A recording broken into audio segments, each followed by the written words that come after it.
একজন পুরুষ যখন তোমাকে আর চায় না তখন সে সবসময় মুখে বলে না, আচরণেই তোমাকে বুঝিয়ে দেয়। তার আচরণ হয়ে যায় ঠান্ডা, দূরত্বপূর্ণ, এমনকি কঠিন, নিষ্ঠুর। হঠাৎ করেই তোমার সবকিছু তার কাছে ভুল মনে হতে থাকে। তোমার ছোট ছোট দুর্বলতাগুলো সে বড় সমস্যা বানিয়ে ফেলে। তোমার উপস্থিতি তাকে বিরক্ত করতে শুরু করে। তুমি বদলে যাওনি, কিন্তু সে বদলে গেছে। সে নিজেই তোমাকে দূরে ঠেলে দিতে যাচ্ছে। সত্য হলো সে তোমাদের সম্পর্কের জন্য আর লড়াই করতে চায় না।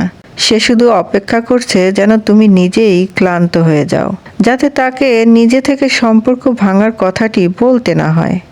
সব পুরুষ সাহস করে বলতে পারে না যে তোমাকে সে আর চায় না। তাই সে এমন আচরণ করে যাতে তুমি নিজেই নিজেকে অপ্রয়োজনীয় মনে করে চলে যাও। যে পুরুষ সত্যি ভালোবাসে সে তোমাকে বোঝা মনে করে না, তোমার প্রতি বিরক্ত হবে না। আর যে ভালোবাসে না, তখন সে বারবার কারণ তৈরি করবে যেন তুমি নিজে থেকেই দূরে সরে যাও।